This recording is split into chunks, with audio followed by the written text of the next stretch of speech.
একটা সময় ছিল এনসিপি যা চাইতো তাই হতো। অন্তত ডক্টর ইউনূসের সরকার এনসিপির অনেক দাবি দাওয়া, আবদার, অনুরোধ, হুমকি দামকি মেনে নিত।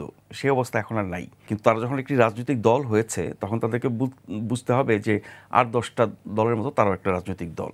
ফলে তারা বাড়তি কোনো সুবিধা পাবে এটা ভাবা উচিত না, যদি নিয়মকানুন মেনে চলে বা সবার অধিকার সম্পর্কে সচেতন থাকে। এখন এনসিপি যা চাইবে তাই পেতে হবে। এখন নির্বাচন কমিশনের তালিকা নাই এমন প্রতীক তারা চাইছে। শাপলার ব্যাপারে নির্বাচন কমিশনের অবস্থান আমরা দেখেছি। এটা ঠিক, বিএনপি তো কখনো বলে নাই যে এনসিপিকে শাপলা দেওয়া যাবে না, কিন্তু নির্বাচন কমিশন সে ব্যাখ্যা দিয়েছে কেন তারা শাপলা দিতে চায় না। এবং এখন পর্যন্ত নির্বাচন কমিশনের বক্তব্যে মনে হচ্ছে যে তারা হয়তো এনসিপির এই দাবি মেনে নাও নিতে পারে। জীবনের সব আয়োজন এখানে একসাথে।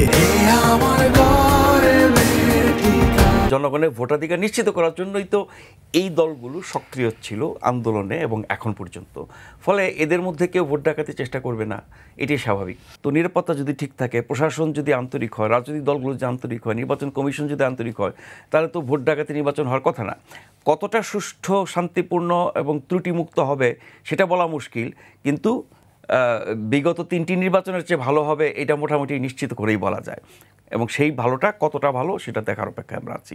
আমি একই সাথে আলোচনা করছি, একমত হচ্ছি, বিভেদ দূর করছি, ঐক্যমতে পৌঁছাচ্ছি, আবার একই সাথে আবার মাঠে গিয়ে এটার বিরুদ্ধে আন্দোলন করছি।